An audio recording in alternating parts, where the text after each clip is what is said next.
नमस्कार, मैं अतुल ठाकुर आप सभी का एक बार फिर से अपने चैनल में हार्दिक स्वागत करता हूं। आज की इस वीडियो का हमारा टॉपिक रहेगा हिंदी साहित्य आधुनिक काल भाग 34, जिसमें कि हमारे 25 बहुविकल्पीय प्रश्न इस वीडियो में होने जा रहे हैं। प्रश्न है जैसे कि फैंटेसी शिल्प पर आधारित काव्य रचना कौन सी है? किन कवियों को राहों का अन्वेषी कहा गया है? प्रयोगवाद का आरंभ कब से माना जाता है? प्रयोगवाद बैठे ठाले का धंधा है, किसने कहा? हाइकू किस देश की काव्य शैली है? और रूप तरंग किसका काव्य संग्रह है? इस तरह के तमाम 25 बहुविकल्पीय प्रश्न इस वीडियो में होने जा रहे हैं। वीडियो को शुरू करने से पहले मैं आपकी जानकारी के लिए बता दूं कि यदि आपने हमारे चैनल को सब्सक्राइब नहीं किया है तो सब्सक्राइब करें और बेल आइकन के ऊपर भी क्लिक करें ताकि आपको नोटिफिकेशन के माध्यम से हमारी वीडियोज़ रोज़ाना मिलती रहे। तो चलिए शुरू करते हैं आज की इस वीडियो को। हिंदी साहित्य आधुनिक काल भाग 34। आज के इस वीडियो का पहला प्रश्न स्क्रीन पर। प्रयोगवादी रचनाओं के लोकप्रिय न होने का कौन सा कारण निम्नलिखित में से सही नहीं है? विकल्प है समाज निरपेक्षता, दुरूहता, समाज सापेक्षता और या फिर अस्पष्टता। क्या होगा इस प्रश्न का सही उत्तर?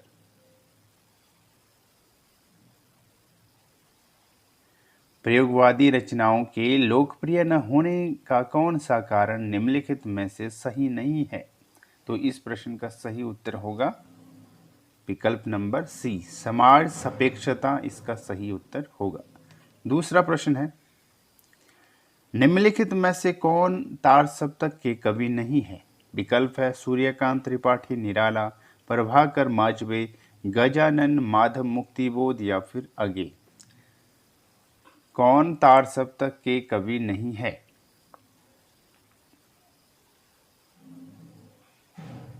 तो इस प्रश्न का उत्तर होगा सूर्यकांत त्रिपाठी निराला। सूर्यकांत त्रिपाठी निराला जो है वो है जो है तार सप्तक का कवि नहीं है। ये सही उत्तर होगा। इसके अलावा प्रभाकर माचवे, गजानन माधव मुक्तिबोध, अगे, ये तीनों जो है तार सप्तक के कवि हैं और जो नहीं है वह रहते हैं सूर्यकांत त्रिपाठी निराला जी। चलिए चलते हैं अगले प्रश्न की ओर, जो कि है तीसरा प्रश्न।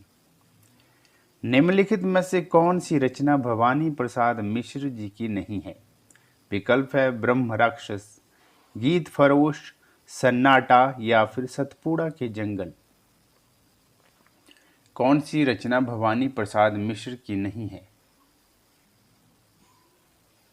तो इसका उत्तर होगा ब्रह्म राक्षस जो है भवानी प्रसाद मिश्र जी की रचना क्या है? नहीं है। इसके अलावा गीत फरोश, सन्नाटा और सतपुड़ा के जंगल, ये तीनों बी, सी और डी भवानी प्रसाद मिश्र जी की रचना है और ब्रह्म राक्षस जो है भवानी प्रसाद मिश्र जी की रचना नहीं है। तो इसका उत्तर होगा विकल्प नंबर ए। अगला प्रश्न है, प्रयोगवाद की प्रवृत्ति नहीं है। विकल्प है क्षणवाद, बौद्धिकता, पारंपरिक उपनामों का प्रयोग या फिर दुखवाद। प्रयोगवाद की प्रवृत्ति नहीं है, पारंपरिक उपनामों का प्रयोग, सी सही उत्तर होगा। अगला प्रश्न है, निम्नलिखित में से कौन तार सप्तक के कवि नहीं है? अगे, भवानी प्रसाद मिश्र, नैमिचंद्र जैन या फिर मुक्तिबोध। निम्नलिखित में से कौन तार सप्तक के कवि नहीं है? तो इसका उत्तर होगा भवानी प्रसाद मिश्र जी तार सप्तक के कवि नहीं है। इसके अलावा अगे, नेमिचंद्र जैन और मुक्तिबोध, ये तीनों जो है तार सप्तक के कवि आते हैं। अगला प्रश्न है, फैंटेसी शिल्प पर आधारित काव्य रचना कौन सी है? मधुबाला, गीत फरोश, अंधेरे में या फिर कनुप्रिया। फैंटेसी शिल्प पर आधारित काव्य रचना जो है वह है अंधेरे में, सी सही उत्तर होगा। अगला प्रश्न है, प्रश्न नंबर 7, किन कवियों को राहों के अन्वेषी कहा गया है? राहों के अन्वेषी किन्हें कहा गया है? तार सप्तक के कवियों को, प्रथम तार सप्तक के कवियों को, दूसरे तार सप्तक के कवियों को या फिर चौथे तार सप्तक के कवियों को। राहों के अन्वेषी कहा गया है, किन कवियों को कहा गया है? तो इसका उत्तर होगा तार सप्तक के कवियों को राहों के अन्वेषी कवि कहा गया है। ये सही उत्तर होगा।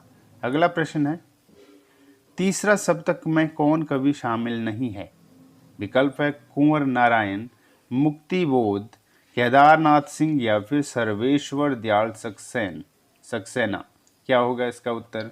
तीसरा सप्तक में कौन कवि शामिल नहीं है? तो तीसरा सप्तक में मुक्तिबोध जो है शामिल नहीं है। इसके अलावा कुंवर नारायण, केदारनाथ सिंह, सर्वेश्वर दयाल सक्सेना, ये तीनों ए, सी और डी, ये तीनों जो है तीसरे सप्तक में शामिल है, और जो मुक्तिबोध है विकल्प नंबर बी, ये जो है शामिल नहीं है। तो इसका उत्तर होगा विकल्प नंबर बी। अगला प्रश्न है प्रश्न नंबर 9, प्रयोगवाद का आरंभ कब से माना जाता है? विकल्प है सन 1954 से, सन 1936, सन 1943 या फिर सन 1952। सही उत्तर क्या होगा? प्रयोगवाद का आरंभ कब से माना जाता है? तो प्रयोगवाद का आरंभ माना जाता है 1943 से।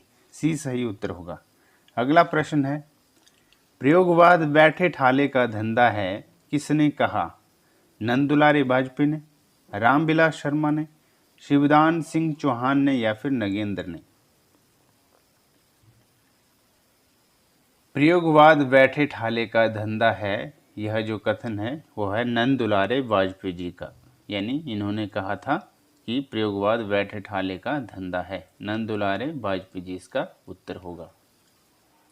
अगला प्रश्न है, हाइकू किस देश की काव्य शैली है? वेरी इंपॉर्टेंट क्वेश्चन है। स्पेन की, जापान की, जर्मन की या फिर चीन की? हाइकू किस देश की काव्य शैली है? तो हाइकू है जापान की जो है काव्य शैली। बी सही उत्तर होगा। अगला प्रश्न है प्रश्न नंबर 12, निम्नलिखित रचनाओं को उनके रचनाकारों के साथ सुमेलित करते हुए सही विकल्प चुनिए। रचनाएं और रचनाकार दिए गए हैं, तो इनको क्या करना है? चुनाव करना है इनका सही। आगे पीछे दिए गए हैं यह। तो सबसे पहले यहाँ आएंगे संशय की रात। रचनाएं जो है यह किसकी है? रचना संशय की रात है नरेश मेहता जी की। चांद का मुंह टेढ़ा जो रचना है वह है मुक्तिबोध जी की। आत्महत्या के विरुद्ध है रघुवीर सहाय जी की। और संसद से सड़क तक ये जो रचना है वो है धूमिल जी की। तो इस तरह से इसका उत्तर निकल कर आएगा। अगला प्रश्न है प्रश्न नंबर 13, प्रकाशन वर्ष की दृष्टि से आगे की काव्य रचनाओं का सही क्रम किस विकल्प में है? विकल्प दिए गए हैं ए, बी, सी या फिर डी।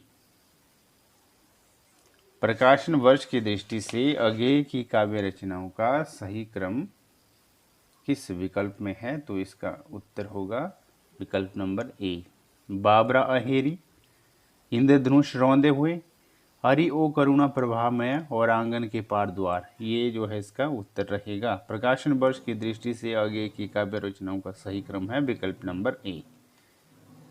अगला प्रश्न है प्रश्न नंबर 14, इनमें से किस कवि की रचनाएं तार सप्तक यानी कि प्रथम में नहीं है? विकल्प है प्रभाकर माचवे, शकुंतला माथुर, गिरिजा कुमार माथुर या फिर नेमिचंद्र जैन।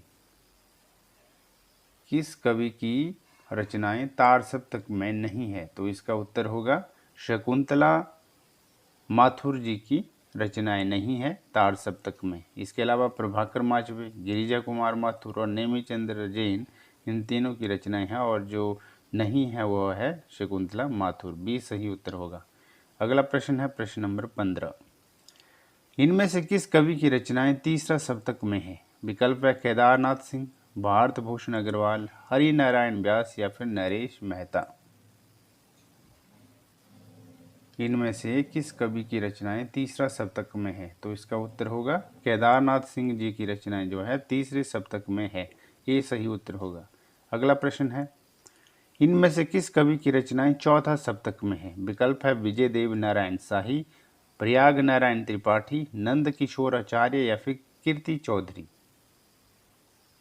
चौथा सप्तक में जो है किस कवि की रचनाएं है? तो इसका उत्तर होगा नंद किशोर आचार्य। इनकी रचनाएं जो है चौथा सप्तक में शामिल है। सी सही उत्तर होगा। अगला प्रश्न है प्रश्न नंबर 17। इनमें से प्रयोगवादी कविता से संबंधित कौन सा कथन गलत है? गलत कथन का चुनाव करना है। विकल्प दिए गए हैं ए बी सी डी। सही उत्तर क्या होगा? इनमें से प्रयोगवादी कविता से संबंधित कौन सा कथन गलत है? तो इसका उत्तर होगा विकल्प नंबर बी। इसमें कविता के शिल्प को विषय वस्तु से अलग माना गया है। ये जो है इसका उत्तर रहेगा, यानी ये कथन गलत है। इसके अलावा सही कथन कौन कौन से हैं? इसमें बौद्धिक स्तर पर अनुभूति की अभिव्यक्ति के लिए माध्यम की उपयोगिता स्वीकार की गई है। ये सही है। इसमें अभिव्यक्ति को अनुभूति के अनुकूल नए माध्यमों का प्रयोग करने की स्वतंत्रता है। ये भी सही है। और डी है इसके अनुसार कोई भी अनुभूति अपने क्षण विशेष में उतनी ही महत्वपूर्ण है जितनी कि समूचे जीवन के मुक्त विस्तार में। यानी इसमें ए सी और डी ये तीनों सही हैं और जो गलत है इसमें वो है विकल्प नंबर बी। और प्रश्न क्या पूछा गया है? कौन सा कथन जो है इसमें गलत है? तो गलत कथन है विकल्प नंबर बी। तो ये बी इसका उत्तर होगा। अगला प्रश्न है प्रश्न नंबर 18। प्रयोगवाद की सबसे बड़ी विशेषता है? कौन सी है प्रयोगवाद की सबसे बड़ी विशेषता? विकल्प है दर्शन से मुक्ति, अनगढ़ता की प्रतिष्ठा, अभिव्यंजना पर बल या फिर काव्य की गतिशीलता। प्रयोगवाद की सबसे बड़ी विशेषता जो है वो है दर्शन से मुक्ति। दर्शन से मुक्ति इसका उत्तर होगा। अगला प्रश्न है निम्नलिखित में से यानी कि निम्न में से कौन सा कवि तार सप्तक में शामिल नहीं है? विकल्प है प्रभाकर माचबे, रामविलास शर्मा, नरेंद्र शर्मा या फिर नेमीचंद्र। क्या होगा इसका उत्तर? कौन सा कवि तार सप्तक में शामिल नहीं है? तो इसका उत्तर होगा नरेंद्र शर्मा जो है तार सप्तक में शामिल नहीं है। इसके अलावा प्रभाकर माचबे, रामविलास शर्मा, नेमीचंद्र जैन ये तीनों जो है तार सप्तक में शामिल हैं और जो नहीं है वह है नरेंद्र शर्मा। अगला प्रश्न है प्रश्न नंबर 20। निम्न में से किसका संबंध प्रयोगवाद से नहीं है? विकल्प है स्वच्छंदतावाद, मनोविश्लेषणवाद, अस्तित्ववाद या फिर कलावाद। किसका संबंध प्रयोगवाद से नहीं है? तो इसका उत्तर होगा स्वच्छंदतावाद का संबंध जो है प्रयोगवाद से नहीं है। ये सही उत्तर होगा। अगला प्रश्न है रूप तरंग किसका काव्य संग्रह है? रामविलास शर्मा का, केदारनाथ अग्रवाल का, पंत का या फिर गिरिजा कुमार माथुर का। रूप तरंग जो है काव्य संग्रह वह है रामविलास शर्मा जी का। ये सही उत्तर होगा। अगला प्रश्न है निम्न में से कौन दूसरा सप्तक में शामिल नहीं है? विकल्प है कुंवर नारायण, धर्मवीर भारती, शमशेर बहादुर सिंह या फिर नरेश मेहता। दूसरा सप्तक में शामिल नहीं है, कौन जो है शामिल नहीं है? तो इसका उत्तर होगा कुंवर नारायण जो है दूसरा सप्तक में शामिल नहीं है।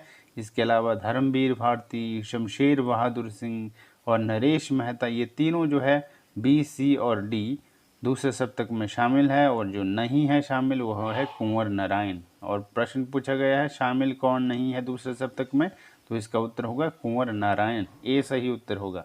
अगला प्रश्न है प्रश्न नंबर 23। निम्न में कौन सा काव्य संग्रह अगेय का नहीं है?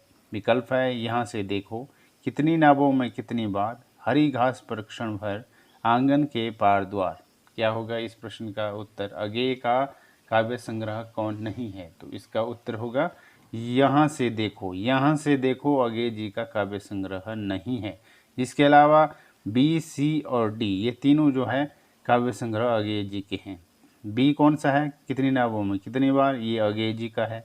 हरी घास पर क्षण भर ये भी अगेय का है। आंगन के पार द्वार ये भी अगेय का है और जो नहीं है वो है विकल्प नंबर ए। अगला प्रश्न है नदी के दीप। आज के इस वीडियो का सेकंड लास्ट प्रश्न है नदी के दीप किसकी रचना है? विकल्प है मैथिली शरण गुप्त की, निराला की, नागार्जुन की या फिर अगेय की। तो इस प्रश्न का सही उत्तर होगा अगेय। अगेय जी की रचना रहती है नदी के दीप। चलिए चलते हैं अगले प्रश्न की ओर, जो कि है आज का अंतिम प्रश्न। सर्वेश्वर दयाल सक्सेना की रचनाएं हैं। विकल्प है जादू नहीं कविता व सात भाइयों के बीच चंपा, आमने सामने व आत्मजयी, सतरंगी पंखों वाली व तालाब की मछलियां, या फिर एक सोनी नाव व जंगल का दर्द। क्या होगा इस प्रश्न का उत्तर? सर्वेश्वर दयाल सक्सेना जी की रचनाएं कौन है? तो इसका उत्तर होगा एक सोनी नाव व जंगल का दर्द। ये जो है रचना जो है सर्वेश्वर दयाल सक्सेना जी की है। तो आज की इस वीडियो में हमने किया हिंदी साहित्य के इतिहास में आधुनिक काल भाग 34, जिसमें कि 25 बहुविकल्पीय प्रश्न थे, जो कि मोस्ट इम्पोर्टेंट क्वेश्चन थे कॉम्पिटिटिव एग्ज़ाम के लिहाज से। तो आज की यह वीडियो बस यहीं तक थी, जो कि हमारी कंप्लीट हो चुकी है, आधुनिक काल भाग 34। और अब मिलेंगे हम, आने वाली हमारी जो नेक्स्ट पार्ट होगा वह होगा आधुनिक काल भाग 35, हिंदी साहित्य का आधुनिक काल भाग 35। तो शीघ्र ही हम मिलेंगे एक नई वीडियो के साथ, आपके समक्ष प्रस्तुत होंगे। तब तक दीजिए हमें इजाज़त। नमस्कार।